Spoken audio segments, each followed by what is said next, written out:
Ladies and gentlemen, there's no easy way to say this, but Collingwood are good again. The league's in trouble. Flaggers are back in town. We are back, baby. Knock, knock. Who's there? Not a win. No. In fact, there's a tsunami at the door. And everything's wet. Everything's flooded. Okay? Giants just brought you back to earth. Gave you a real reality check. Be no singing, no dancing at Platform 29 this week. Nah. There'll be tears. Hey, Hawks fans. Ken has a plane ticket. But not for him. Enjoy your flight home. Ken Hinkley, I have no idea how you do it. Over and over again. Give him a 20-year contract. Forget the succession plan. Give him a 20-year contract. He just beat the shit out of the Hawks. This game was over within 30 minutes. Welcome back again, unpacking a huge gather round, which was just the best weekend of my life. If you haven't been to gather round, if you didn't go this year, feel sorry for you, because it was a party. How good? Gather round's the best week of football ever. It has to be. It has to be. It's football heaven for everyone. It's football, it's drinking, it's sleeping potentially, it's casinos, and then you wake up, rinse and repeat it. Mm-hmm. Best ever. I had the best week of my life. It was so good. And got the win, so no wonder. Want everyone to know, we're all the way back up.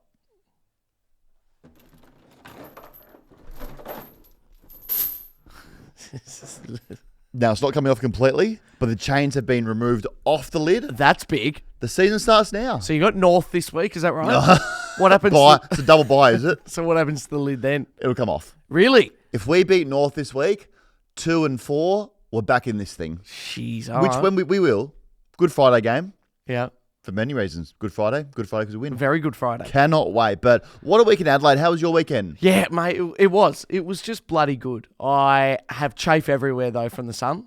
I think I'm allergic to Adelaide. It's a lot. It was hot. I did realise also, I don't know how this is possible, but when we did our Friday app on the hill, yeah, I realised once again, oh, that's right, I'm allergic to grass. Oh. So I do notice they've got a different grass in Adelaide. I remember that. It feels a bit sharper almost. It does, yeah. Now, someone out there be like, well, actually, it's a, sort of grass. I don't know what it is, but it did come back like, oh, yeah, I am allergic to grass. And when I played football, I was allergic to grass. So when I got home from recording, I looked at my back, have a shower, rash all the way back up. Oh, no. Not good time. Yeah. Adelaide's great, though. It was. Do things differently over there. Saw a lot of dogs out. Mm-hmm. Norwood dogs. But fair enough, too. Again, in 30-degree heat, get it them was out. hot. Adelaide Oval dogs, Barossa dogs, Yeah. dogs down the street, city dogs, river dogs. Mm-hmm. Though I don't know if is it an Adelaide thing where they just go, you know what, let them play. I think maybe. Off the leash. Yeah. So many dogs out, but it was really hot. We had the heat policy in for the whole gather round. Yeah. And when I went to both games on Friday and then the Carlton game, just hot. Norwood would have been hot. Oh, Norwood that's was all really cement hot. with a strip of grass where they play. Yeah, Cement Hill isn't probably the play. I think there's some improvement there for sure. Yeah. But no, Norwood was, that was just my absolute highlight for sure. Like the Food and Wine Festival beforehand, it was brilliant. Just the best. And also, I saw a TikTok of this girl, but I remember seeing her and her grandfather there at Norwood. The grandfather has the house that kind of they've got a veranda. Yeah, on the back of Nord Oval. Yeah, and they're just sitting there. And I'm Great going, place to live. and they've got their own, they've named the stand. And because it's on their property, they sit on it. Put it like that. That's very cool. That is Brilliant. really cool. But gather round's unbelievable. For those who want to move it, for those thinking of moving it, for the AFL even questioning it, don't move it. It is literally perfect. Until it loses its shine or something goes wrong or we get bored of Adelaide, Just keep it the way it is. Well, I can't see that happening. Never. Adelaide's doing some things. It's also just the perfect size. Because I you know how much I would love a Tasmania gather round, but I'm aware that there would be a lot of people in a really small area. Then if you go to Perth, I haven't been to Perth, but from what I'm being told, it's relatively spread out. Whereas when you're walking down the streets in Adelaide and you just see the most random footy players just having coffees together. You're bumping into everyone there. Or just having reunion beers. Yeah. It's just it's bizarre. They're all just there. It's Especially great. if people love their footy. If you want to go and see literally every footballer or personality Correct. in the league, go to Adelaide. Yeah. Now, Hindley Street scared me a little bit. Mm-hmm. Still some characters getting around. I was doing a few early morning runs through the city just to see what was happening. 5 a.m., 6 a.m. Grim times for few. There was a nightclub open next to my hotel. Yeah, I was there. And still open this morning when I left. Really? What's it called? Don't know. I sort of was a head down kind of Oh, it would have mentality. been. Few people would be licking their wounds today. But sort of leaving 5 that a.m. road. still. I went, jeez, yeah, right. Good effort to go. Yeah. So that's how much people love football there. It was so good. Like, it was just, it's so much, the stories come out of it. It's probably the best gather round we've had. Yep. There was Had probably 3 only now? 2 games, would you say, that weren't amazing? There were a couple of snooze fests yesterday. Yeah. But the rest were really, really good games. Yeah. Such a good place, good offering. I didn't get out the Barossa. No, No. I do regret that. That could have been a good thing to do. Yeah. It's just very isolated from all the action. Yeah. Also, I can imagine how good it would be if that was in winter. It's like if you had like a 15, 16 degree day and you got an Airbnb out there and, just got stuck into the Pinot and Shiraz. I think that would have been perfect. Be perfect. But gather round wins again. Adelaide wins again. Keep doing your thing, Adelaide. We Yeah. love it so much. A lot of stuff that came out of the round. The first one, which we spoke about briefly on Friday, Bailey Smith, Yes. your mate. Have you discussed this with him? Oh, yeah. What's his general census on this? How's he feeling? I think we can What's the all vibe? agree. I don't think he cares too much, and I'm so with him, it's not even funny. Doesn't give a shit at all. So we saw a double bird flip. Walked in the race, Thursday night game. The Crows fan in his ear, and he turned around and just gave him a double bird. Yep. And the AFL said, we want to please explain. And while you explain that, we'll take $1,000 off you. Thank you so much. So he did a press conference or an interview on the Friday morning at Recovery. Still didn't give a shit. Here it is. You sorry for it? No way, mate. No, it's just about sorry for the kids if they look at that sort of stuff, but no, it's all part of it. You know what I mean? Just because, we're obviously in enemy territory, and there's only so much you can cop when they start saying sort of personal slurs to danger our captain and stuff. And if I had my time again, definitely would. It's not a good look for the game as well, so I understand that. You dish it out, you get it back. I cop so much more than just two birds to a Crow supporter, so it's just all part of life. So yeah, away you go. Love that. Perfect. That's a guy who doesn't give a shit. He also said in another interview, I think on the same day, he goes, I just have to say it because Danger's got an image to uphold. He's got kids. I don't. I Yeah. was like, That's great. respect. I know there's been this bit of narrative around Bailey about how he's the villain here, and I think his character arc changed then. I think the league went, actually, pretty cool. Walking down a race, flipping a random Crow supporter off because he's lipping over the fence. Yep. Respect it. Absolutely. Respect and it from massively. what we've heard as well, it was not good. No, it wasn't. Like, it's not to be repeated. Guy was kind of but he stuff. definitely had his shoes off. Oh, Like, he moved quickly. He definitely did not have shoes on for that. So we're paying this fine.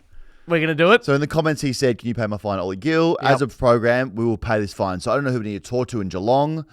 All that we know really is the place to shithole. That's fine. Not relevant to this at all. But we will send a check. Yep. Don't know how they have banks there in Geelong. I'm not sure how they process money. We know that there is a bit of a tight pressing issue with money. Do they want this in hand? Yeah. Do they want us to raise a little? What's a junior cattle? What's a cow? A calf. A calf. Do you want us to Cotton on put it vouchers. inside a calf? Cotton on vouchers. Should we take Morris Finance out for lunch? Yep. How's the way that you guys illegally pay the players? Yeah, Because you we tell want in us. on that for this. Just for $1,000 Yep. illegally. Now I've said that. It's out in the public forum. We'll pay you however you want to be paid. If Yep. it's in calves, if it's in cows, we're stuffing cows, we'll do that. Yep. We're happy to do it. I think you're spot on. I think Bailey, I also love the character arc. I think you're 100% spot on. And the players do. They cop way worse than just a couple of birds. So I think that we're making a stand here that, we're with the players here. The players are as well. Yep. They're making a real stand. Now, I mean, Noah Bolter's out here bashing blokes over slices of pizza. I don't think he's been fined $1,000 yet. Where's the consistency And then there? Bailey gives a double bird and say, no, we don't like that at all. So who knows? All we know is we're with Bailey. Respect him. He'll probably... I mean, I'm all for the players giving double birds out. I don't hate it for the game. Well, I get what he's saying in the sense that you don't... I guess you probably, you don't want, 5-6-year-olds saying that, but he addressed that. He understands that. But, sorry, mate, don't talk shit to the skip. Don't do that. Yeah. Like, you're copping it. Talk shit, get flipped. Yeah. That's what we said. And it's a tale as old as time. A ticket to the footy does not give you the right to say everything you want. No, it just doesn't. doesn't. It doesn't. No, not at all. But sometimes it does feel good when you buy a general admin ticket and you're like a middle-aged 30 to 40-year-old, Hypothetically. hypothetically, Yeah. and a little bit like, me, a little bit out of shape. And you're like, I've had a bad week at work. I'm going to go to the footy. I'm going to tear shreds off these guys I don't know. Yeah. I'm going to get up there and just berate them. And that sometimes for that minute feels good. And then you're like, okay, my life still sucks a little bit. And that's not me. That's just a different situation. Yeah, it could be anyone. Could be anyone.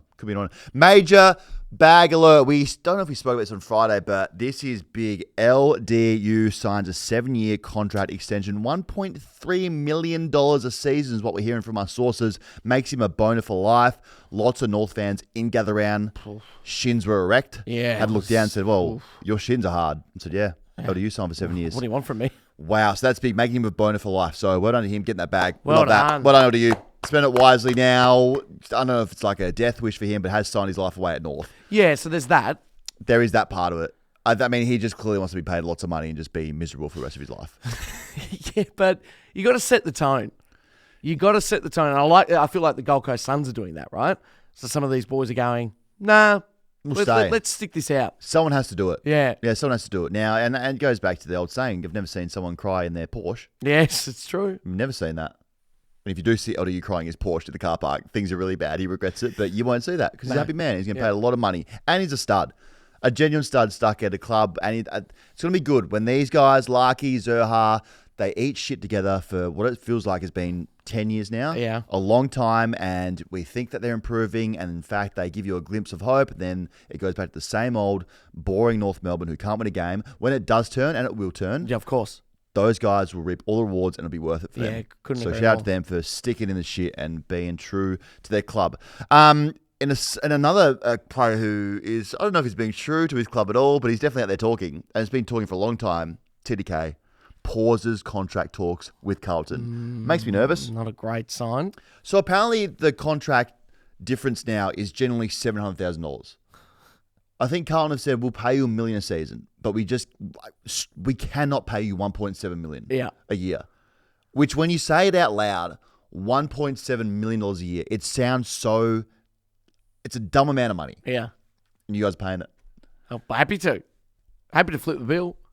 I mean, it's just, we're shocked because we haven't seen it yet, but it'll become the norm for these contracts to be handed out and the players get paid more and more. It's just a lot to say out loud that a ruckman's been paid $1.7 million. Yeah, it doesn't roll off the tongue. No, traditionally. But I think, would you agree that you would pay him that if you could?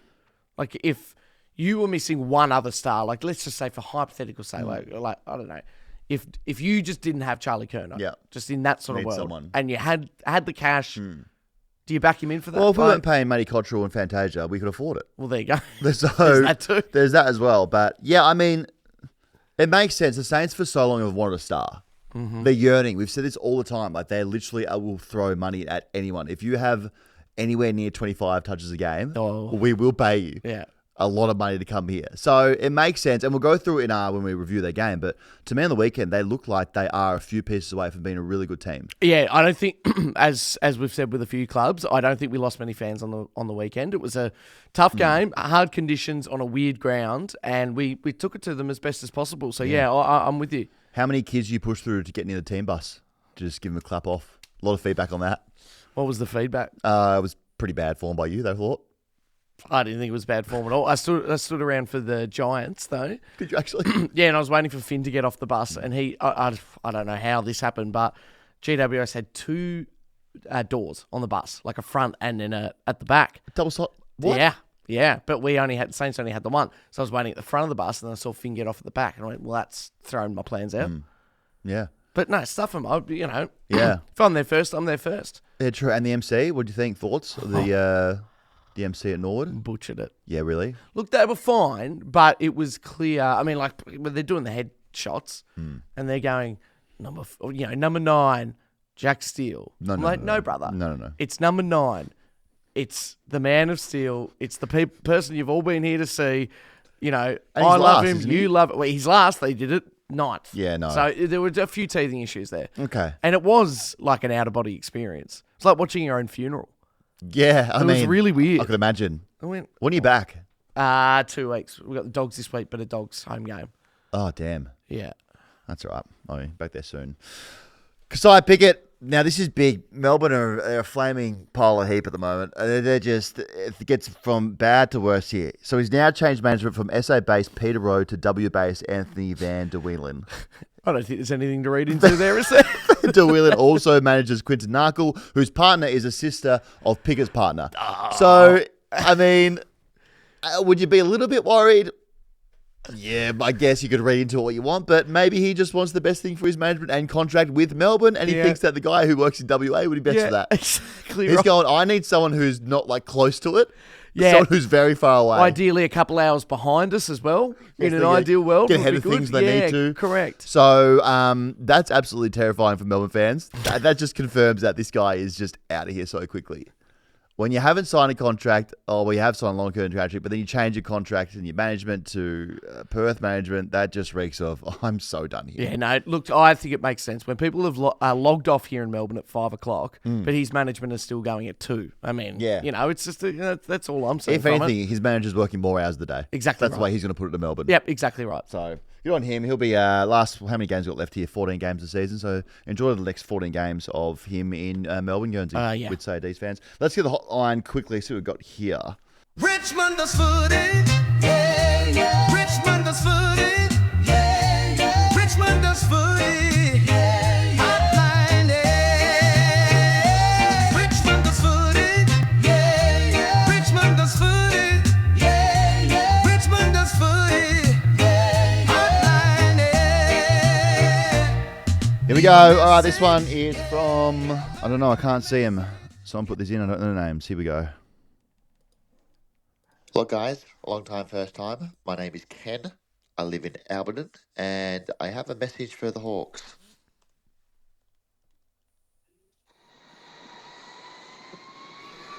Good.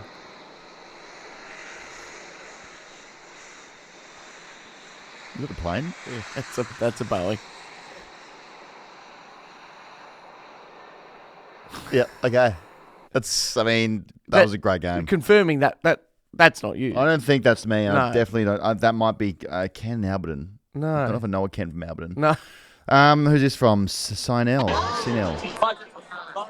Yeah. Hey, Dan Oh, and forgot hey, who it was for a Ollie. bit. Love the pod. Thank you. I'm just on the hill. Yeah.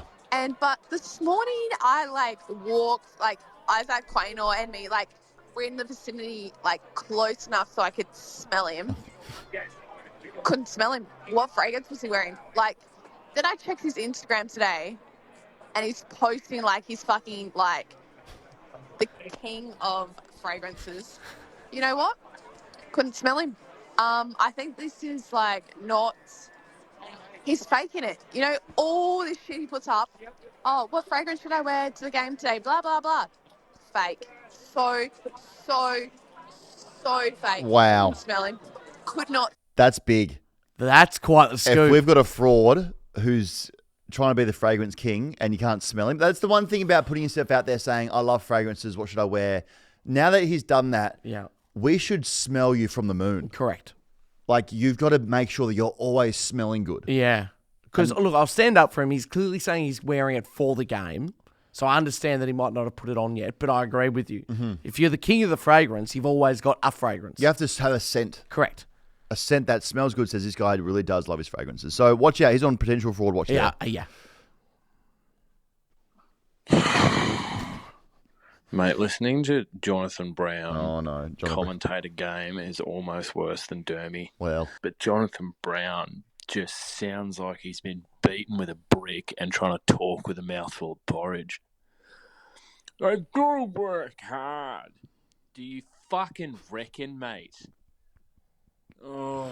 There was a few commentators who didn't have their best gather round on the weekend. Yeah, well, it was party atmosphere. It was party. No one all slept. Severely hungover, and the heat just got to a lot of them. Yeah. A lot of forgotten names. A lot of, I think there was one was someone, it was in play, and someone handballed to another player, and they were like, oh, yeah, they're playing on now. Well, that's just kind of how it works. That's the game. So that would make sense. Yeah, correct.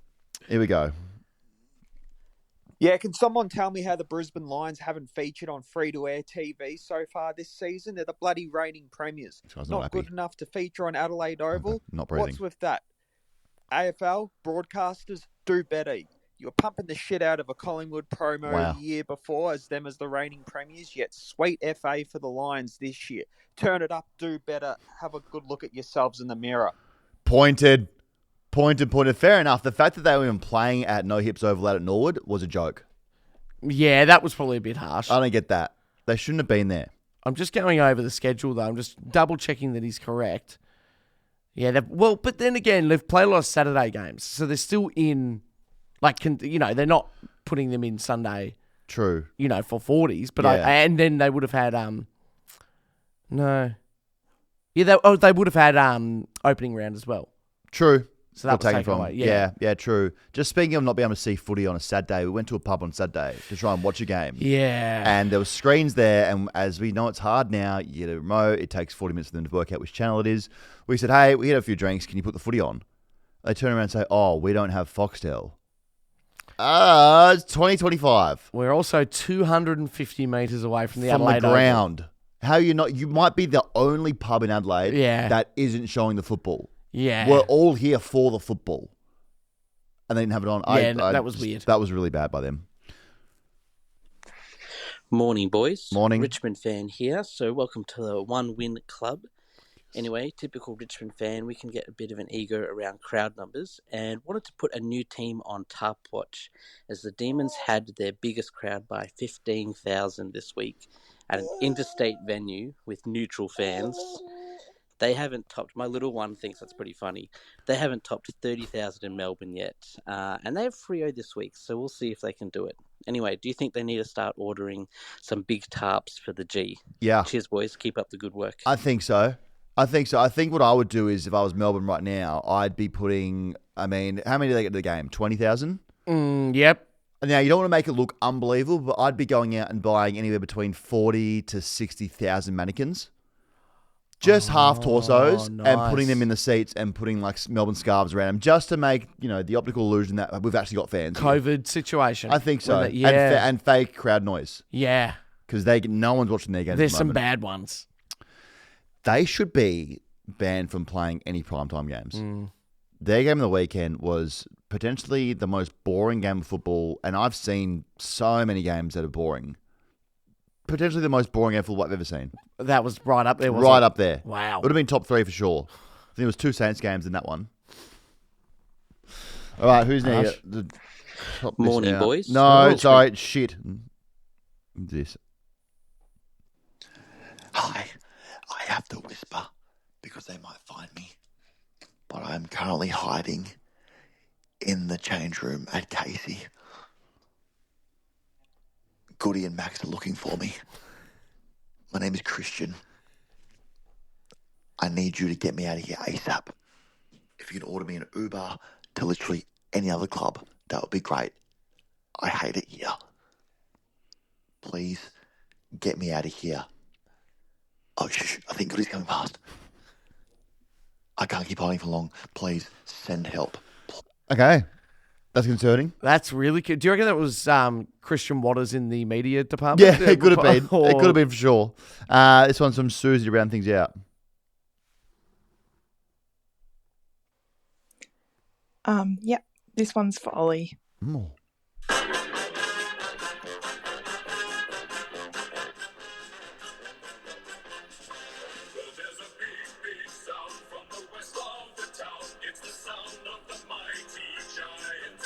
Wow. How was Platform 28? Were they there at all?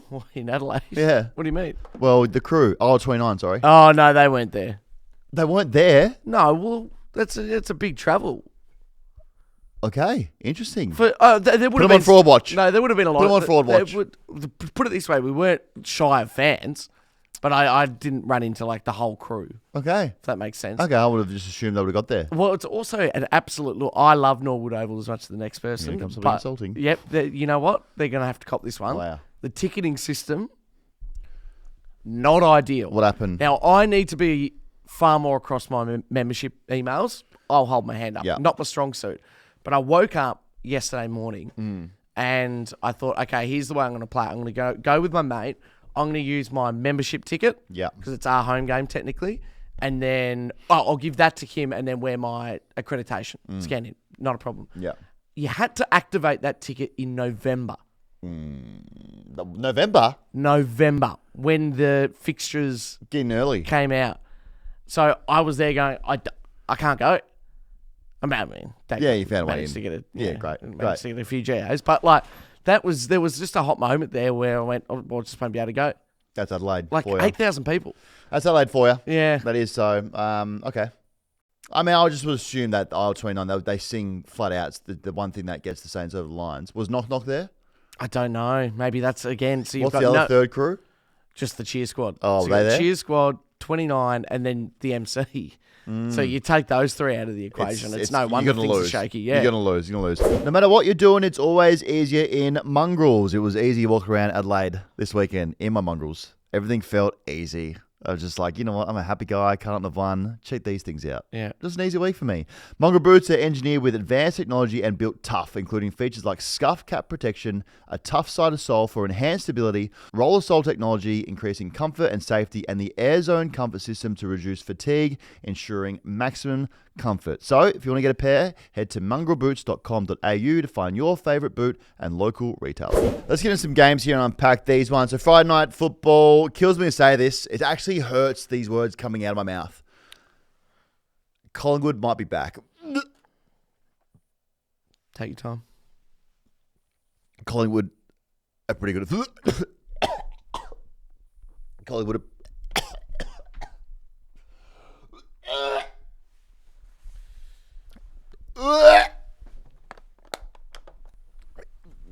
Collingwood are good at football. They're officially back. Yeah. Sydney got hit by a black and white freight train. Yep. And they are rolling at the moment, the Pies. It's just one of those things that we have to come to terms with, that this is actually a really good team again. And they just keep winning games. They have outs and they get to Adelaide. They now won 10 in a row in Adelaide, so they love travelling. Yeah. Which is wild to me. They love the city. They love the dogs out. They came out swinging from the absolute get-go. Their banner read, "We are the Pies of South Australia." Now, that's a direct insult to both Port and Adelaide. It took me a while to piece that together. That's very good. Who are they trying to insult? I was like, oh, they're trying to incite the Port Magpies. And I'm like, no, but that's also the Crows song. So they've gone two birds, one pie. Yeah. Which is great. So they came out swinging from the get-go. And I purely went to this game to see them lose. Sure. Because I thought that maybe without Schultz, Houston, who else was out? DeGoey. Yep. That they would lose. And I sat there so angry and pissed off that this team might be the same sort of model that won the flag a couple of years ago. It's looking likely. It's literally the same. They're back on their bullshit, doing the same stuff. They're actually more improved defensively. Now they've got in more stars. And we know this is going to happen because they said, fuck these draft picks last year. And said, we don't want to rebuild right now. We just want to win a flag this year, next year. We couldn't care about the list age, bringing youth in. No, we're going to try and win a flag.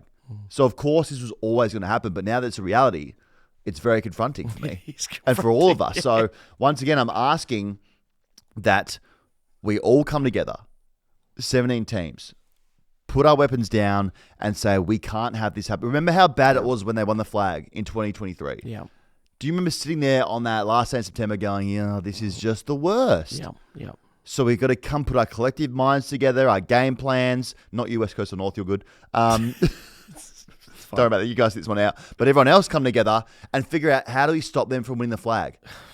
Because if they win the flag, it's going to be a terrible time for everyone. And we have to sit with that for another 6 to 8 months. Yeah, it's a before the and season starts. It drags on, doesn't it? Yeah. It just drags. So it drags on. That'll hurt. So all summer when you're having beers at the pub, swimming, you'll have a good time, but all of a sudden you'll think back in your head and go, correct. Oh, that's right, Collingwood won the flag. Maybe I'm not having a good time drinking these beers at the pub. Yeah. Maybe I'm not having a good time being in the ocean here. Yeah. So just leave that with you guys to sort out. You wait on Boxing Day, you've just seen Mitchell Stark steam in and take 3 wickets, and then you just go, oh. Yeah. Oh, well, what happened the last time that the MCG was in use? Yep, that's right. Christmas that's Day. right. Christmas Day. You open up gifts. It's the best day. Everyone's happy. You open up a gift. Oh, this is exactly what I wanted. Thank you so much. Yeah. Open it. Oh, that's right. Collingwood won a flag. Yeah. Okay. Poppy's first words. Dada. Yeah. Oh my God, this is awesome. Collingwood won a flag. That's horrible. You're the best, but I just had a thought. Just pause talking for a minute. I've been encouraging you for a long time, but for the moment. Just remembered Collingwood won a flag. This is the worst thing in the world. So that's where we're at. A few guys that did catch my eye on during this game. It's like, I don't know how they keep doing this. Steele Sidebottom and Scott Penderbury. When does this fuckery end? They've combined, they're 78 years old, and they combined for, on the game, 54 touches, 14 tackles. They're 37 and 34 years old. Like, how are they doing that? Scott Penderbury's 37 years old. He's played 408 games. And he's probably in... Looked like he was in career best form on the weekend. Yeah. Just cruised around doing what he wanted. I just don't know how he's doing this at the moment. He's a models it on being LeBron James of football, for sure, because of basketball background. But you look at him and go, like, how are you gliding around, still making other people look foolish, doing your thing? Like, I think we just looked at Scott Penderbury and said, oh, he's 37 years old. He's played 400 games. He's not going to keep slicing us up. No, the guy is the number 10 for Collingwood. He's very good. He's very old, but he's very good at football. So maybe get on him. Same for Steele Sidebottom. Like, some of the stuff some of the absolute bullshit he was doing, like handballs to ground through people's legs, left foot, right foot, dummies. I'm like, he's 34. Just get the ball and run away from him. He'll break a hip. Still, top of their game. Yeah. It's unbelievable. And honestly, some of the other, like, across the weekend, I thought had this thought exactly as well. Like, Dangerfield, still killing it. Those two, obviously, still killing it. So Travis Boat was really good last night. And you're just like, take a rest, guys. It's crazy. I mean, I don't know how they did that. They looked unbelievable. Also, Ned Long. Now, I generally thought this was Jack Madgen for a long time. Remember him? I do. In the 44, I was like, oh, that's interesting. I didn't realize this guy was in the league. Jack Madgen is absolutely dominating. I think he's had like 29 touches. Turns out it was Ned Long. He was an absolute star. 29 touches, 17 contested touches. And I didn't really notice Nick Dacos a lot out there, but then I looked at the app after and he had 34 touches and 9 tackles.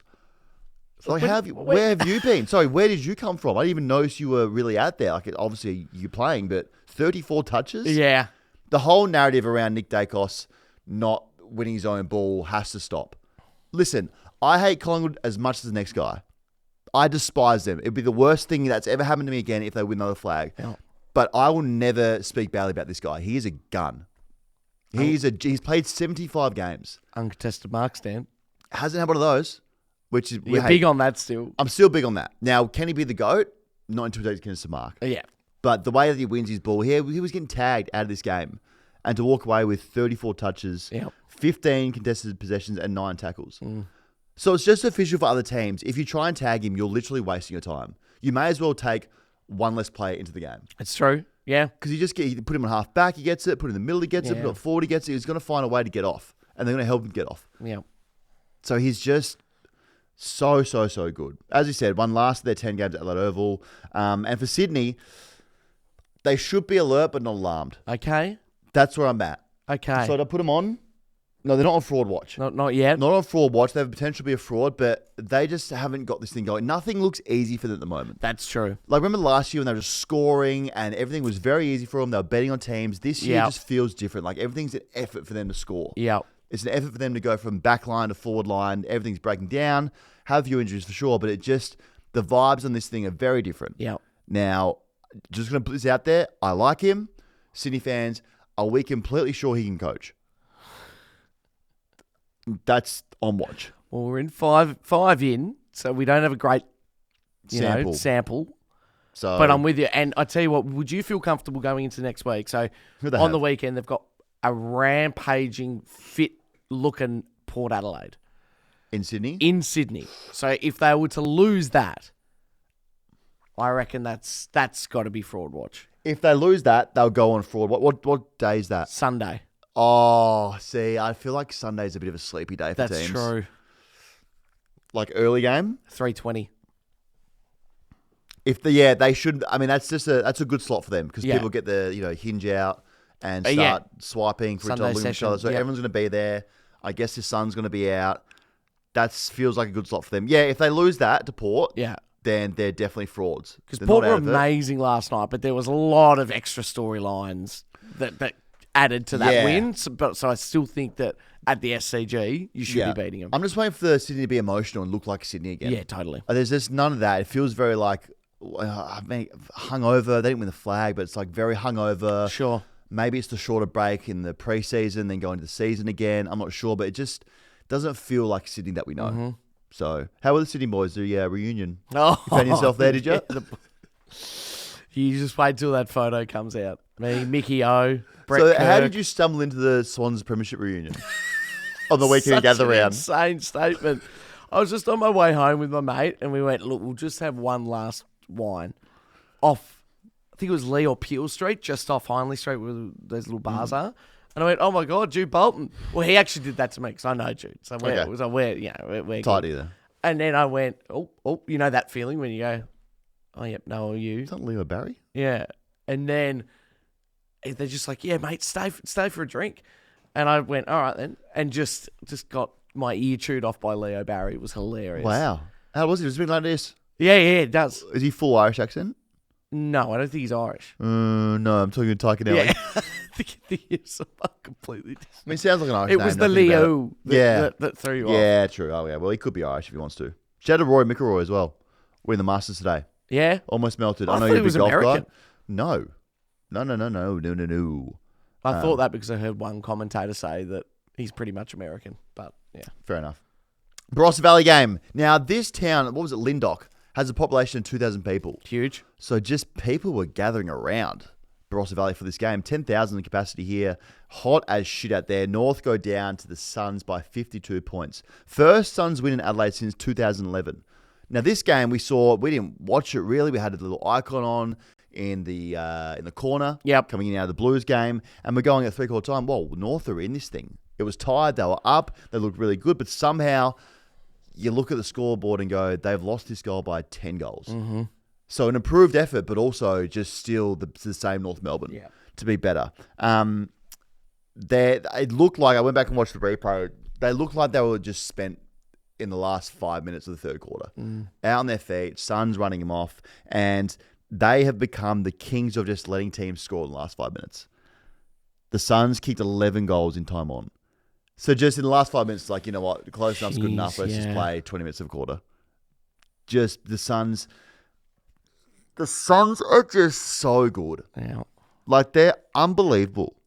And North are good as well, but their good is good and their worst is so bad. Yeah. Like, there is no in between. They're either going to be competitive and lose by like 3 or 4 goals or maybe even win, or they'll lose by 10. Yeah, and you get the feeling that when we see the Suns lose, that gap won't be anywhere near that. Because they will. They'll go through a wobble, but I don't. It'll be. Yeah, the Suns are definitely going to lose a couple games, but Yeah. at the moment they're just on fire. And in the Salmon too. Yeah. Thoughts? I liked it. I didn't know black shorts. Not about that. No, I'd go all salmon, if anything. Yeah. So I like the black shorts. I'd rather the all salmon kit. They look dangerous in that kit as well. And as I said, they're just so scary what they're doing. And people are going, oh, no, but the AFL is giving this easy fixture and they just want their Nepo baby to win a final and play finals and win a flag. And potentially true. But at the moment, they're proving that they're a really good team. Beat Adelaide, they're always going to beat North. They've got the best forward in the league in Ben King.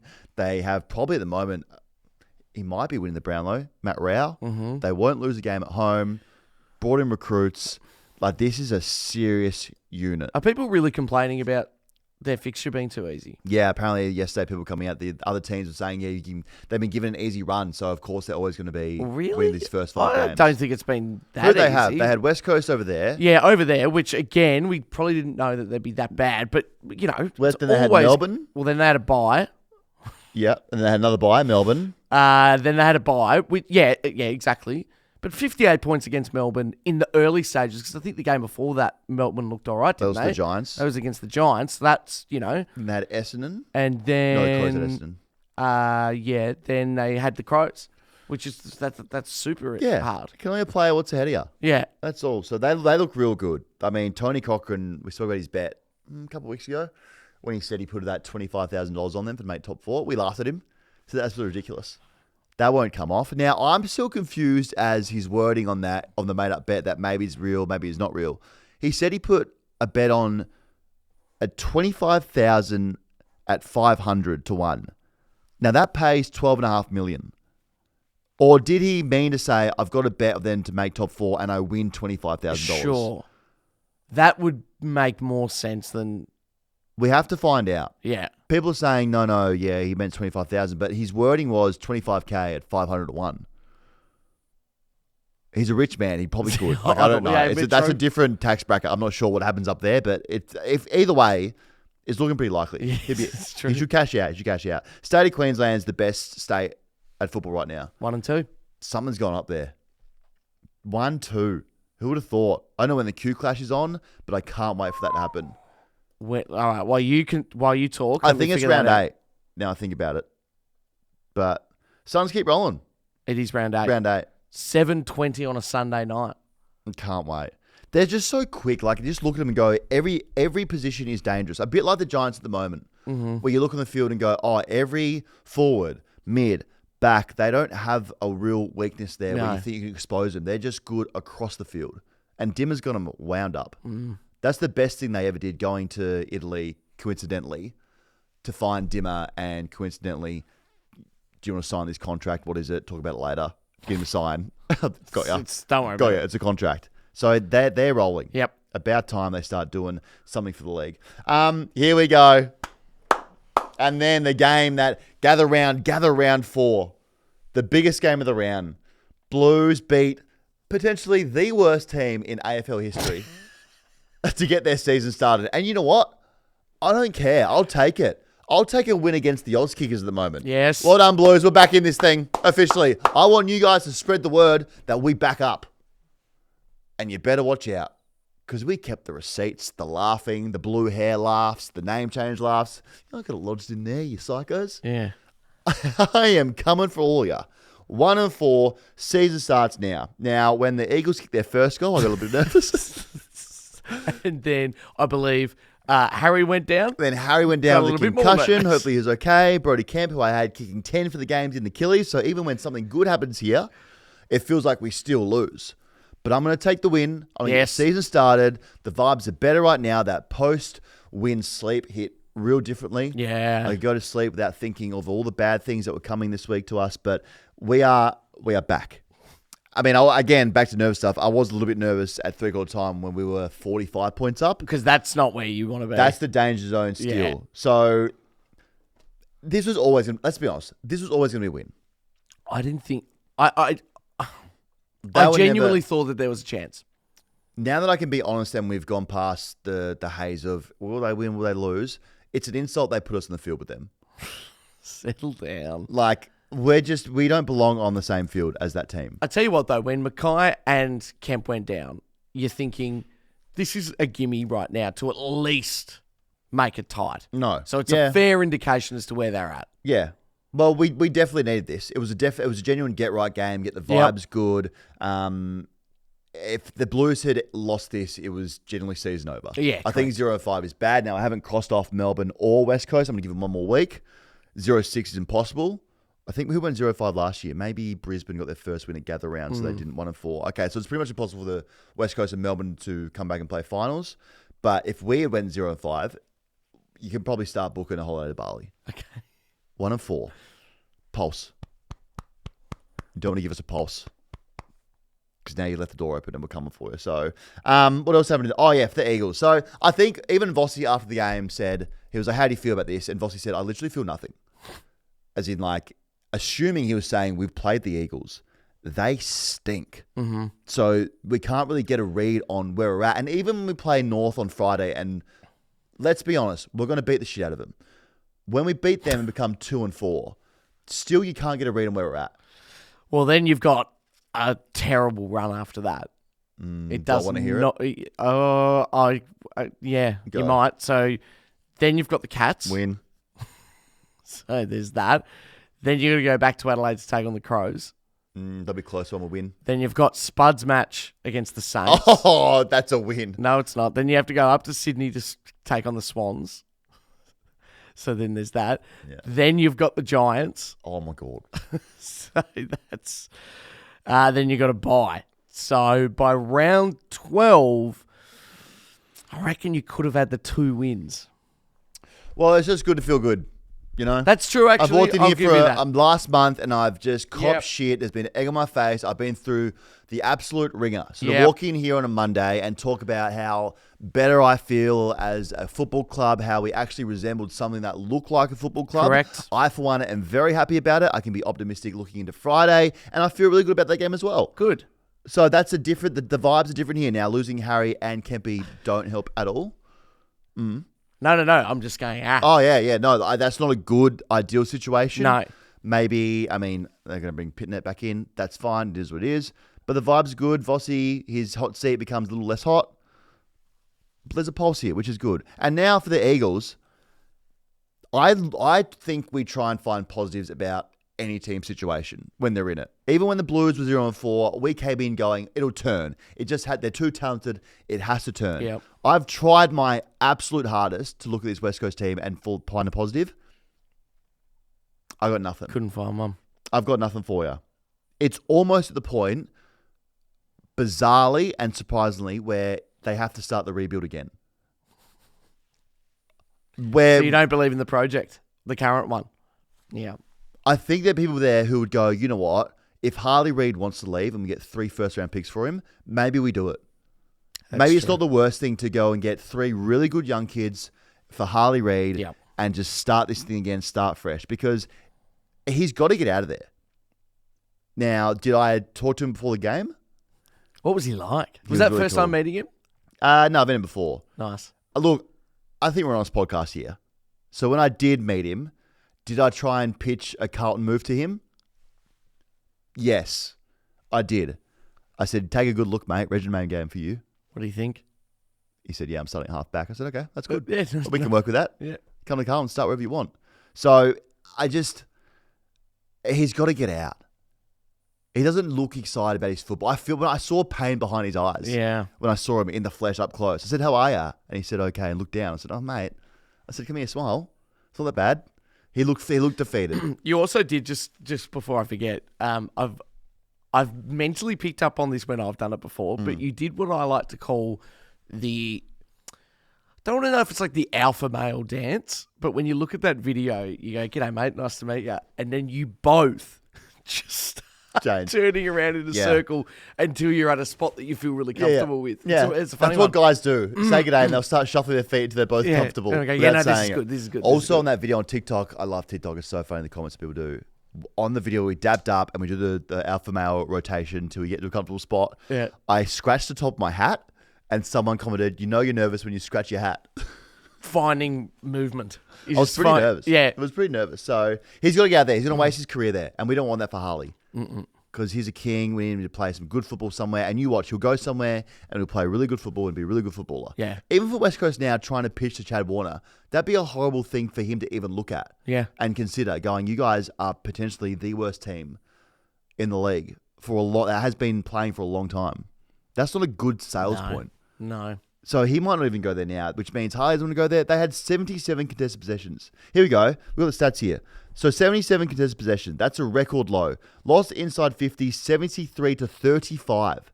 35 inside 50s and lost clearances 40 to 18. So the Blues didn't even look amazing, really. No. It was a 71-point win. It wasn't that convincing. It was against the Eagles. It's just that the Eagles are in a league of their own of being absolute arse. Mm-hmm. They are so bad, so bad. Even Jack Graham came out in his post-game interview and said, yeah, I'm pretty surprised about how lack of training we do here. Now, I don't know if that's a Perth thing because they travel more than every other team. Yeah, there's that. They could be that, but when a player comes out and says, yeah, like we just don't train as much as I thought we would, that's concerning. There's got to be a theory behind that. It has to be. I feel for the fans, the Eagles fans, especially for those who got on a flight or drove with the hope of their team maybe doing something in Adelaide. Mate, you think that drive from Melbourne to Adelaide's bad? Imagine going across the Nullarbor. And then driving back. To see that and then driving back. Driving back being like, oh, yeah, all my biggest fears are confirmed. My team is the worst team in the world. For 10 hours. 10 hours just sitting in it and thinking about it. So, I don't know. I actually don't know where they go from here. It's just going to be a season of being in, not even being in games, having little moments where you play like a 10-minute good window and then just being really, really bad for the rest of the season for the Eagles. They might not win a game. The potential that West Coast don't win a game now after what we've seen is real. I don't think they win a game. And I like them. I like the Eagles. We thought they were fun. We liked what they were doing last year. Everything was exciting. They could go 0-23. Who's the worst team we've seen, do you think? And how would you compare Carlton it? for the second halves. Sure. I'm just trying to compare them. The worst team we've seen outside of what, this season or just in general? Yeah, in general. Like, what's... Well, let's just say it's just easy. North are the closest thing to them. Yeah. But North are actually have been competitive in more games. Like the game of the weekend, North are actually in that. Yeah. And they're leading. They beat Melbourne. I mean, they're probably not beating North, are they? I don't think they're beating anyone. They're not beating Richmond, no. They're going to go a whole year without winning a game. The only thing they've got going their way, as opposed to when you've got a really bad North side, is that it's probably not that intimidating to go to Marvel in that scenario, but it is still hard to go over to Perth. Yeah. So they've got that. I mean, the only way that West Coast can probably get a win here is if opposition teams fly in and get severe jet lag. Or miss the start of the game, get confused with Perth time. They think, that's probably the only way I think Eagles can win a game here. Stuck in an elevator. Stuck in a lift, that kind food of thing. poisoning conveniently at the hotel. Yeah. Like, they've got to think of different ways to try and get something on the board here because playing football isn't going to do it for them. And I feel for Andrew McQualter. It's like he's been given the keys to a car that doesn't start and it's got no tyres on it and no engine. And actually not a car. It's like it's a tricycle. Yeah. But they're telling you it's a car. No, it is. Even like when I'm thinking about it, I was like, sometimes when teams are bad, you can go, you know what, that's going to be okay. They're going to get they've got heaps of young draft picks who are playing and you want to put 50 to 100 games into them. That's fine. They don't have that. Like they went out and shopped their picks around, hoping that other teams would. So they're banking on other teams to be bad. Like, bank on yourself. You are always going to be bad. Tough times. It's very tough. I feel for Eagles fans. You guys are going, hey, stick fat, Eagles fans. It's going to be the worst year of your life. Stick fat. Back at Nord Oval after that game, the Lions gave the Dogs a 7-goal lead just to make it interesting for themselves. Always doing this, the Lions. Once they realise that they can play first halves, they're going to be unstoppable. At the moment, they got like that, I think Sydney had last year, that disease where you forget that you can play the first half of football. They got that. Yeah. They'll play. So if the league can tell them the first half, you guys are good, then everyone else is in trouble. They still haven't played a 4-quarter game of football and they're 5-0. It's just, so they kicked 4 goals in the first half, then kicked 14 in the second half. Scary. The way they can roll out after half and be like, you know what? Let's actually play football now and let's actually destroy the opposition is terrifying. Absolutely terrifying. So if they could just stop doing that, I mean, Chris Fagan is 63, 65, 68, maybe pushing 70. They're going to give him a heart attack if they keep doing that. So they need to look after him. At halftime, we're thinking, okay, I think we kind of assumed that this is going to be the exact same Brisbane Lions. We know what they do after halftime. Chris Fagan apparently gave them one of the all-time biggest sprays. He said, boys, stand up if you think you've played to the best of your ability. One person stood up. I don't know who it was. It wasn't Eric Hipwood because he had one touch, but apparently one person stood up. I don't know who it was. I want to know. That is awesome that someone did that. Yeah, no, I think I was pretty good out there. Imagine going early, looking around, everyone else is sitting down and going, shit, maybe I shouldn't have. So no one else, this one person stood up and said, yeah, you know what, I think I have. The rest didn't. Gave him an all-time spray. Gave Eric Hipwood one of the all-timers as well. I reckon you can tell he big time has it in him. Eric or Chris? Chris is scary. He's got darkness behind those eyes, like just a pit bull bulldog inside of him that says, I'm going to destroy these guys when we go back down. I mean, he's a man who's played on the gravel pitch in Tasmania. So, I don't want to cop a spray from anyone who's played on that. Any guy who pulls rocks out of his skin after a game of football is an absolute psychopath. Yeah, we don't need to be hearing from... Absolutely not. No. So, they needed someone to stand up in this game. Eric Hipwood was the one that probably needed to do something. He had one touch at the half. And then he comes out and turns into prime Buddy Franklin. Yeah. Kicks 5 goals, puts the team on his back. And we've said this since the beginning of this show, a year ago. Eric Hipwood will turn into the best player in the league every 12 to 16 rounds. He'll have a game where you go, that's right, he's really good at football. That's right, he's a top 10 forward. That's right, he can be really good at football. But before that, you're going, how is this guy still in the team? It makes no sense. He's not touching it. And then he does that and you go, Eric Hipwood. Yeah. It's what he does. What he does here. So Logan Morris as well, he's a stud. He's 19 years old. He kicked 4. We questioned the size of that Joe Danaher hole that was in the team. He's clearly going to fill it. They're not missing Joe at all. And the team deserves to be premiership favourites. They do. The media, us, we've not given them any credit, really. We've just said they've been really poor in halves and they're still finding a way to win. But It's now all valid. It's all valid. It's all valid, but we need to give them credit. Like, they are 100% premiership favourites again. Yeah. They look the exact same. Once they figure out the first half stuff, they'll be great. So, flag favourites for sure. And the Dogs, I mean, sure. Would you be angry giving up a 39-point lead? For sure. But we think they're fine. They've got injuries. No Jamara, no Treloar, their captain is out. Yeah. Once they get those pieces back, they'll be just fine. Waitman's out as well. Yeah. They put up a good showing. They're playing a good brand of football. They'd be annoyed, but things are fine there at the Agreed. Kennel. They'll be completely okay. They just lost to a team who's just doing some wizardry shit that we don't know how they're doing. So, hanging there, Dogs fans, you're fine. Saturday night, we had, as we've already alluded to, I'm going to try and be nice here about the D's. To absolutely no one's surprise here, they struggle to kick goals and lose another game. So no one's watching this game ever again. Mm-hmm. Like, this isn't a game that you'd even show someone. It's the most boring game of all time, a genuine nap game. However bad you think your club is going at the moment, Melbourne, it's going 100 times worse. Yeah. This is toxic all the way through. And they're saying that they love each other. That's all we've heard all preseason. Oh, we love each other. We're using the word love right now. No, you don't. I think you're saying the word because you want people to believe that you love each other, but it looks like you all hate each other again. Mm-hmm. Love is the last thing that is going on right now. Like, it's very much like we all hate each other's guts right now, but we're making this thing look good in front of cameras. Correct. And they're not even doing a great job at that. No, they're doing a bad job at everything the whole way around in this club. So, Goody's, the pressure's on him. Now, they're not going to sack him this week or next week because I'm not sure if you sack someone, like, what's the positive out of doing that for Melbourne right now? There's no positive for sacking Goody at round 6, 7, 8, 9, 10. They don't even have, like, who's going to sack him? They don't even have they have an interim CEO. Mm-hmm. The board is in Europe or at the Snow. Like, so no one's around to actually formally do Physically do it, I yeah. wouldn't even know who would take over the reins there. So there's no, as much as you want it, D's fans, there's literally no positive that comes out of this. I It's think all you bad. only do it if you've got the perfect replacement ready to go. Yeah. Like, if they've got a horse Yeah. and you know that that's happening, sure, do it. But there'll be no positive for you guys doing No. that. It's just like, I think it's one of those situations where you just have to get through the year and sort it out. The annoying thing is for Melbourne fans, and now I'm finding it annoying because I love a post-game press conference. I love seeing what the coaches say, how they view it. Are they talking about the same way I do? His presses go the same way every week. Vossi is the deflector, puts it back on the press saying, oh, what'd you think? What'd you think? Okay, you saw like that. Now, Goody does it a real different way. He'll say the exact same stuff. We're learning, improving in aspects of the game, and we'll get back to work this week.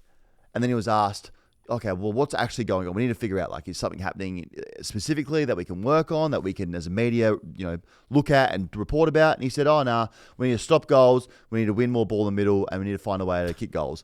Okay, so you need to learn how to play football. Yes. Is what you're telling me. And it's round 5, round 6. So that'd be concerning that you haven't figured that out. Essentially saying we suck. Yeah. And we have 14, That's football 15 terms games. for that. Yeah, we have 14, 15 games to figure this thing out. Track is stuck in the worst situation. He's a guy that's actually trying. And you can just tell through the TV, he's hating every second of being there. Like, they are so bad. What's that meme where it's the Lamborghini that's parked in like a caravan park or under the porch of a caravan? Okay. Here's that. That's Track right now. Yeah. Just in the worst spot, which made it's just, I feel for him right now because he's trying his heart out and he's got nothing to kick to forward. The fact he's playing a forward would be so annoying for him. Yep. Because they clearly need someone up there, so they've thrown him there. I think they started the game with Cozzy Pickett in the middle and Track forward. It's like reverse that situation. Yeah. You have Gawn, Oliver, and Track. It's like an amazing midfield. Put that in there instead of putting Cozzy in. Cozzy's a good forward. Cozzy plays forward. Yeah. What are you doing here? Jay Clark said that after the game, no one at Melbourne had spoken to Track's parents until last week. Since the whole we spleen? almost killed your son. Sorry about that situation. You know how your son almost died about there? Yeah. Sorry about the whole thing. Well, okay, but just genuine question here. Is it normal to be in contact with the parents? I assume when you're like 18, sure. There is a player welfare manager at every club whose job is to make sure that the parents are always informed, in contact, how you're feeling, not report on how your son's going or what's going on with them at the club, like selection-wise, but just to be like, hey, how are you? Has things? Yeah, Dan's real good. Christian's real good. He's been playing some good football. I know the coach is really happy with his progress. Are you guys coming to the game? Do you want some tickets? When are you coming next? We're coming over there as a function. That's the welfare manager's job. Sure. So for someone not to talk to Track's family after putting him out there and almost him losing his life is just that is wild to me. And what month was that? That was that's ages ago. That wasn't it Queen's birthday? Yeah. So it's almost a year. So this, I think, can we all come to the conclusion that this thing for Melbourne ends in tears? Yeah. It just, I don't know if it's going to be happy tears maybe because they'll make peace and end this thing, but clearly they have to start again. They're almost in a West Coast position where it might be the best thing to trade Track, trade Clary, and just even Pickett, trade them out and speed up your rebuild. Well, you'll get some very healthy picks for those three. Yeah. You get a bit of love there, wouldn't you, surely? I think if you're Melbourne, you actually let them leave. Yeah. And speed this thing up. So instead of being bad for the next, their 5, 6, 7 year contracts, why don't you just try and bring in some young picks and be good so by 2028, 29, you're actually a good team. Yeah. Again. So we'll see. It's just bad all the way around. So Melbourne have, I wrote this down, Melbourne have Freo this week over in Perth. They're going to lose that. Is it in Perth or in Melbourne? Sorry. Maybe it's in Melbourne. I think it might be Melbourne. Okay. Yes, MCG. Okay, cool. So they have 12 people there. They're going to lose that game. Then they have Richmond on Thursday night, the week after, in primetime slot. Can they reschedule that to midnight Thursday and play it on the moon? That's going to be the worst game of all time. So That's terrible, Dan. Terrible. Going into Anzac Day. If Richmond win that game, April 24th might be... They're not going to sack him. I don't even say that. I mean, they could. I don't know. They're so unpredictable, Melbourne. They could. Well, the big one is after that, though, then they go out west to take on the Eagles. I mean, that's 2 danger games. That's, yeah. So you lose... oh, my God. If you lose both of those... See, the thing is, though, it's yes, we say that and then we go, oh, nothing good comes from it. But maybe they just rip the Band-Aid off and go, oh, well, let's see if we can change the players' mentality and their energy around here by bringing in some fresh eyes and a voice. I don't know. On the Bombers don't give a shit because they look really good. They look really good. We know that. They look good. It was a real feel-good game for them. I wouldn't even... I mean, you would think about Bombers fans maybe making some plans for September. Potentially. I don't see why not. I'll be putting in some tentative leave at work and saying, you know what, I might not be here in September if I'm a Bombers fan. So they've been good all year, though. Really. They had the one game against the Crows where it was a bit, but outside that, they've been in games, competitive. Things might be back for the Bombers. Might be back. They haven't looked terrible. They haven't looked that bad at all. I mean, the only danger zone for them, they're fine for the first 10 rounds. It's what happens from round 11 onwards. That's when the slide comes out. We'll get a slide in here as well. Yeah, that's because true. The last couple of years, they look fine. Then inevitably, they have really bad losses against some teams that they shouldn't lose to. And then things start turning into a flaming heap of pile of shit. Yeah. And the good thing is for Carlton, they've started at the bottom of the slide. So now they're going back up. Yeah, up the stairs. They want to go up the stairs to get to the top. So, it's sort of a reverse slide situation. Yeah, for sure. But their mids just got to work in this game. Jai Menzies also kicked 4. I didn't see that coming. No. Absolute legacy game for him. And Zach Merritt, 37. So good. How good is he? I knew he was good, but when you watch the games now, you're like, oh, well, this guy is like a top 5 player in the league. Do you reckon he looks so not like a footballer? He looks like an accountant. Yeah. What does Zach Merritt look like? Doesn't look like a footballer. Maybe some kind of tradie. I can't see him in a suit. No, you know what he would be?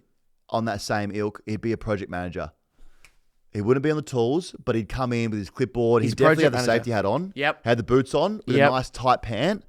A Ralph Lauren polo on. Yep. And he'd be like, boys, move the steel beams. He's a project manager. He is. Yeah.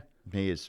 Mackay was also pretty good. Yeah. For as much as he's copped. He was very good, but I guess anyone looked good against literally no forwards playing. That's true. So, on Sunday, back to Barossa, Freo did what they had to do, just beat the shit out of Richmond. That was always going to happen. Now, I didn't actually know that Freo have a younger team than Richmond here. Whoa, yeah. I didn't know that at all. Yeah, that almost knocked me off my seat. Freo were younger than Richmond. That can't be right. No, it's right, because Richmond have really old bookends. So, Broad, Lynchy, Vlosten, Nank, I think they're in like the sweet spot of 30, 32. True. Then you have like Taranto would be what, 27, Yeah. 26, 27, Hopper 26, 27, and then just literally kids who are 17 years old. Yeah, would go okay. on So pubes. sort of nothing in the middle there. Nothing in the but- middle. So yeah. Freo ended up being younger than them, which is just wild. But this is one of the boring games we spoke about. Yep. This is one of the two. Just a boring game. At halftime was competitive, and you thought maybe Richmond will keep this thing close. 4 goals would have been an absolute win for them, but Yep. it blew out and been an absolute disaster for them, getting out to, I think it was 10 goals in the end, something like that. So would have been no stress for Freo fans. A good game to sit there after halftime and just be stress-free and be like, this is totally in control. Totally. We don't know about this at all. So took care of business. Big Kahuna kicked 6. Bolton in his revenge game looked really good. Probably his best game for Freo. Damn. And so the Tigers rest of the season is going to go exactly like this. There's 3 ways that the season goes and their games go. Okay. Start good and get blown out. Yep. Start good, don't get blown out, keep it competitive, or you'll surprise and win another game. Yeah. They're the only 3 things that can happen to them. Yeah. That's exactly, you watch the Richmond game, that's exactly what's going to happen. That's a good format. Yep. It's a good format for them. Nat Fyfe did his hammy in the waffle. I saw that, so he'll be out. Nat Fyfe in the waffle. I hate seeing that. Yeah, but That's not it. he might not get back, which would be sad. True. He's a 2-time Brownlow medalist. Yeah. Playing in the twos. He might not get back, unless they just use him as a sub for the rest of his career there. Don't mind that. He'd be a good sub. And Noah Bolter also played against the AFL Academy. Nervous time to be a 7-year-old kid. Could you imagine even look at him wrong? That's the last game. Last he should be playing thing they want. Yeah, so there's a big thing here now where everyone's saying, oh, well, the league needs to stand in here and make a call and say, yeah. don't play him, or like they have to make sure. The league clearly doesn't want to be part of it. They don't want that decision in their hands. So they're saying, oh, no, well, Richmond, that's Richmond's thing to sort out. Like, clearly, I mean, you can't be playing if you have a court case. No. That you've pled guilty to. Mm-hmm. So wait to see what happens with that. So, also this game, Jane Short put an umpire into a HIA protocol. Did you see that? I saw that. Umpire went down hard too. Yeah, body one way, Body neck weight. and head the other. He kind of, I don't know what he was doing, but Jane Short was running. He kicked the ball, ran. Umpire turned his back as Jane Short kicked the ball. And then last second, as he's running backwards, chuck a left foot out and cut right into Jane Short. And then the head, you know it's bad when the head snaps back. Just, poor guy. Pass though. Well, that's good. I don't know if it's the same protocol the umpires go into as the players. I think that they would have to be. Share the protocol. Yeah, surely. I don't know, knocked him out. So I think Jane Short's just going to jail. Mm-hmm. Like, from everything we've seen, that's 100%. It's definitely going to be a please explain. It'll be a please explain. Look, we'll give you early play, $40,000, and you can spend a night in jail. No, I think. Thank you. I think though it's almost better to clean them up as opposed to like when you just touch them, because it's like you would never do that. It's clearly an accident. Do you know what I mean? Like, as opposed to if you push them or, you know, remember we had a year we were really big on like you cannot touch them, but like that is so out of your control. I think so. I know what you're saying there. It's better just to run through them at full pace than to try and avoid and like put hands on them. Yeah, because he's just saying, look, he was there. True. The Norwood Sunday game as well. Giants just bringing the Saints back to reality. No singing, no dancing, no knock-knocks, no chance, mate. Oh, there are a couple of Mason Woods. Well, not at platform 28. No. The joint was quiet. How you feeling? Unpack this one for us. What do you think? I feel pretty good, to be honest. Okay. I actually do. 28 points against a bloody good Giants outfit. And yeah, I feel still really good about, like, we're clearly not the best team in the league, but Clearly. yeah, but that's okay. No, I think it's good to be humbled. Yeah, exactly. It's good to be humbled by a good team. There was a point during the game where I was watching going, okay, Wangani Miller has decided to do it himself. He's unbelievable. And his shots from outside 50 are starting to get better and more confident, and like that is just such an extra weapon to have. So he goes to games and starts to defend and says, well, Ross, I'm clearly not going to defend. So just so you know that, for when we go right out there, I'm not going to do any defending at all. I'm just going to get the ball. I'm going to have pings from outside 50 and do what I want out here. You've got to pay him. Like, whatever contract offer you had on the table for him, you've pulled it off, and now you've scribbled that number and you're writing a bigger number. Yep, I agree. Week by week. And it's becoming more expensive for the war chest. Every game he plays, it's a new figure. So you'd want to get quick on signing him up. I couldn't agree more. You don't have to tell me twice. And he's played good games in Adelaide, so he's shown that he can play really good in Adelaide. Yeah, good in the heat. Good in the heat. You've got to, whatever he wants, just give it to him. There was a lot of tension in the crowd, like plenty of Port and Crows fans going, "See you next year, Naz." Tend to poach him. Like, I hated it. Yeah, that's fair. I like it. Though. I hated it. But honestly, what does your heart say? I would like to believe that I don't think rumours will ever go away with him. No. So I feel comfortable being like, that's probably going to be a reality. But he seems really happy. He's clearly playing good football. And if we can keep winning, he lives with a couple of the boys, really get on. Like, why wouldn't you? 4-year deal. Yeah. At least, I think with anyone from interstate, there's always a threat. There's always a threat. He looks like one of those ones where he actually, probably the most in-demand player who's got contract talks, stay, leave, that looks like he wants to be there. Yes. I think he's passionate when he's kicking goal. He's passionate. We saw last week against Port, he was passionate. Yeah. I think there's a sign there where you probably look at it and go, yeah, it's not great, he hasn't signed, but out of all the people who are being spoken about, he's probably the most likely to hang around just by the demeanour of him. Yep, the demeanour and just the optics. Like, he's not changing, management to... Well, he's not meeting other coaches. To West Lakes, for example. He's not meeting other coaches. His attitude on game day seems great. So I feel pretty good. What do you give him? What's his MC notes when he runs out? 29. Oh, no, I'd say, like, I'd literally just say, every time this guy touches the ball, make sure he feels the love. We want him to stay. Just like, call it as it is. Like, I'm not making any jokes. There's no rhymes. There's no nicknames. It's just like, hey, guys, remember. That's great. You've got to wrap that up. I reckon you keep running with that all season. Yeah. Don't even say his name. You guys, remember, get him, like, cheer real loud. This is the moment. Yeah, I love that for you. Just the Saints, it's the most obvious thing ever to say about this team, but they're literally just a Max King and a couple of players away from being a really good team. Yep. That's all I saw yesterday. Yep, plenty of times going into that forward 50 where you're going, Max King changes this. A target on a ground like that changes things completely. Yeah, they were begging for someone just to crash a pack. Cooper Sharman's trying to do it, and he's got a great leap, but it's not the same as Max King. No. Is Max King nasty though like that? Is he like because Ben is. Ben King's a pack splitter. Yeah, okay. I don't think I remember Max being a pack splitter. No, he's got a beautiful lead on him. He needs a runway. Yeah. Ben definitely Brown needs a runway style. Yeah. Yeah. So, I don't know. But he seems to have put on a little bit of muscle. That's why he's doing his calf. Yeah, like, I don't know. He looks a bit... Because the early days, first 2-3 years, I thought, I can't actually picture this guy. No, splitting a pack. He looked very much like if he moved sharply, he could break a bone. Yeah, real giraffe. Yeah. But now he's Now a strong boy. When's he back? What I think he'll be back probably not this weekend, but the next. That's big? Yeah. Wow. He's right on the precipice. Okay. Liam Henry as well. Yeah. A couple of guys. Filippo, I think he's a little while off, but yeah. No, it's Saints. I mean, fine. Saints are. They're in a better spot than what they thought they were going to be. Yep. I Certainly think. no aliens. No, none. But the vibes are better about the club than they probably were predicted to be. Absolutely. At the start of the year, you came up against a Giants team who are just. We know this now. The Giants are really good. What you gonna do? Like, you have to play unbelievable to beat them. Yeah. They're across the ground. They're hard. They're quick. Like, some of their handball chains from half back. No one's stopping that when it's clean.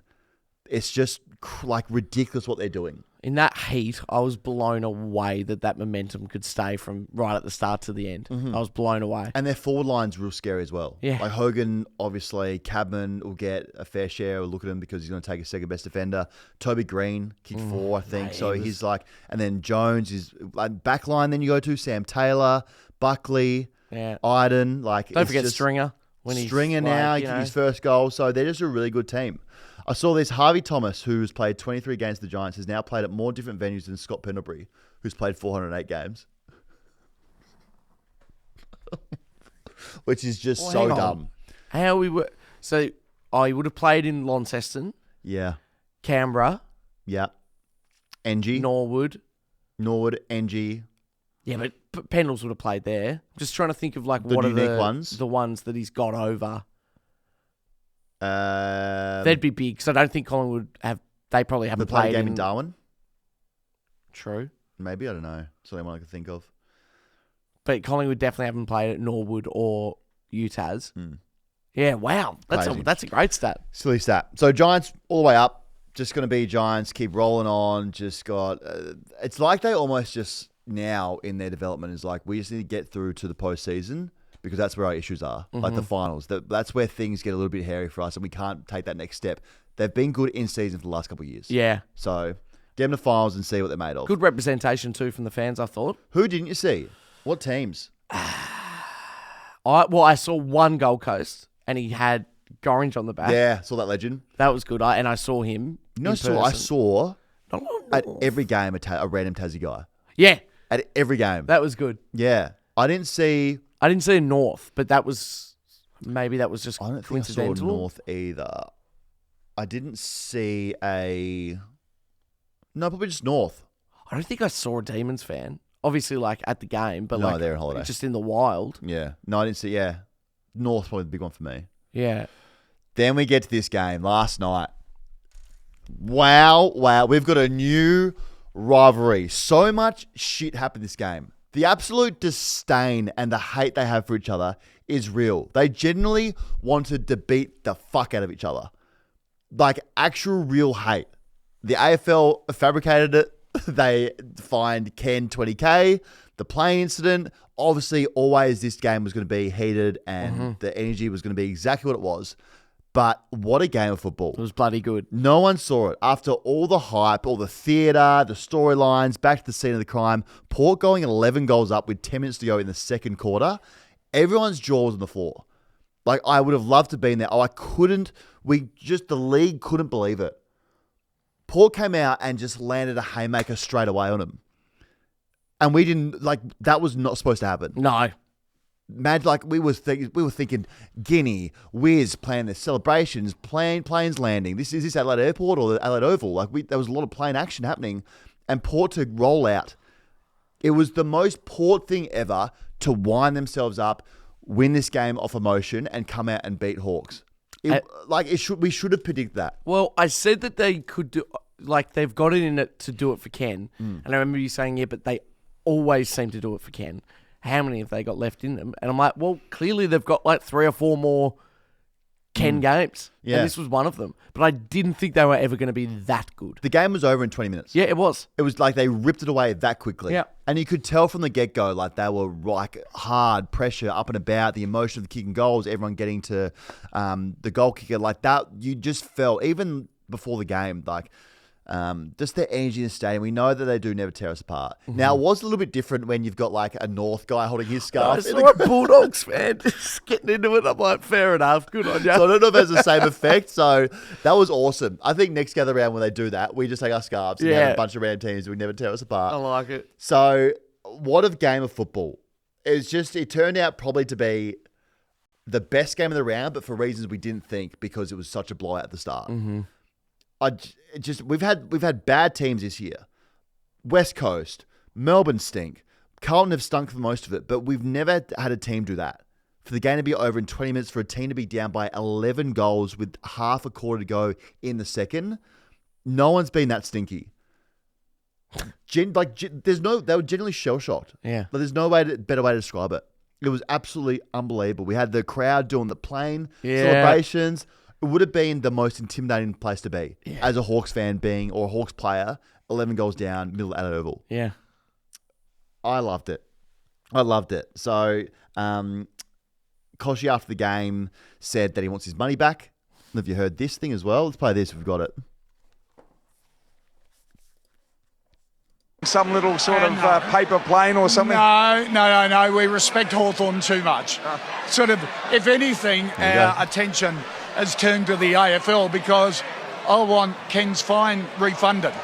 They built this game up on the back of the rivalry. They benefited from it financially. It's not a Port home game. All the money goes to the AFL. I want my 20 grand back. Send them please explain. Yeah, exactly. I have to deal. Thanks, Can you put in a good word for us? I will indeed. Thank you. Getting fined for sure. I think someone might have gone to the Norwood Food and Wine Festival before that. Yeah. His breath would smell like Shiraz for sure. Up and about, but there's so many things that happened in this game. So we had Rioli showing CJ the ball in the goal square. Now, Hawks hated that. They're very much the kings of celebrations, and when that moment happened, it was like, they don't like it when it's on the shoes of the other foot. Yeah, it was a bit of a wake-up call, wasn't it? A moment of, this is fun when we're doing it, but when it's being done to us, we don't like this at all. That's teenagers for you, though, Dan. Yeah, Throwing the toys out. You know? The team that has been beating the shit out of literally everyone for the last 20 weeks of football, going back to last year. And then when things started going against them and things were happening to them that they were doing to other teams, it was like, oh no, this isn't fun at all anymore. This is pissing us off. And they were fighting flat out. I felt like every time, especially the last quarter, every 5 minutes, they were like, you know what, fuck it, let's fight someone. Real young, angry energy, not knowing how to control your emotions. I just wish out of all of this that Ken, at the end of the game, just did a lap with the arms out. A plain victory lap. He's not there next year. He's already been fined $20,000. Just do it. It felt like that it was a possibility as well, because there's been a couple of times, especially in that game, where like I think it was just before quarter time or second quarter, where the camera was on him and he's just going, ball! It's like the bloke's just a fan at the moment. He loved it. He's just there having fun. Now, I don't know what he did post-game because we know he loves a double fist pump and we know he loves a celebration. I'm sure he would have held this in given all the stuff that happened before that. So I could tell he was holding himself back there. Tell you who wasn't, Butters. When the siren went, they cut to him and he's like flexing with his biceps and he goes, fuck these cunts. Is that what he said? Yeah. Up and about. Just emotional for him. So what a game. Like, honestly, a great game to end gather round. No one saw it coming. Port just do the most Port thing ever, beat the shit out of them. Hawks now has some serious questions. They're definitely frauds. Like, no. Really? If you go 11 goals down in the second quarter, you're a fraud. Like, for the game to be done in the first quarter, halfway through, that's fraud material. So they're a fraud for sure. And I like the Hawks, but I found myself, even on the couch, I kind of felt like I was going for Port. Yeah. I kind of felt like the whole AFL community was against Hawthorn and they're on Port's side, which is very rare. Like, you have to be super unlikable to have 17 other teams jump on Port to hope you lose. That's rare for that to happen. It happened. No, I don't disagree with you. It turned into real hate watch. Yeah. I think everyone who doesn't go for Hawthorn and doesn't go for Port were just going, I hope Port beat the shit out of them. Yeah, because all of a sudden their cool arrogance just went, actually, maybe we do hate it. It begs the question, like, who is the most unlikable team at the moment in the league? So when things start going pear-shaped and you go, you know what, I'm going to jump on them, on the opposition to beat the shit out of them. Who is that team? Because the easy ones to say Collingwood, Carlton. Everyone just generally likes seeing them lose. But is there a team right now, like, is it Hawthorn where people go, when they lose, it's awesome? Like, are they very much the unsociable Well, we Hawks wouldn't again? know, though. Like, this is just the first time. You know, really. If it happens. It's felt like so long, so we don't really have a great sample size at all. Unbelievable. What a round of football. Best round. Gather round is awesome. We can't wait for next year. Can't wait for... Put them on Sunday night again. Port, Hawks, we can't wait to be back there again. I loved it. Yeah, it was the best. Had a great week. Blues win, Saints lose, Hawks lose. Awesome. Best week ever. All right, let's wrap this thing up. We will be back on long weekend coming up, Easter. Yeah, so we're back on Wednesday. I think we hibernate till then. Yep. Just take it easy. Everyone just take it easy, calm down. If your team lost, just head down, very much so. If your team won, neck up, be proud. Yep. Back to do it all again. Preview the round on Wednesday.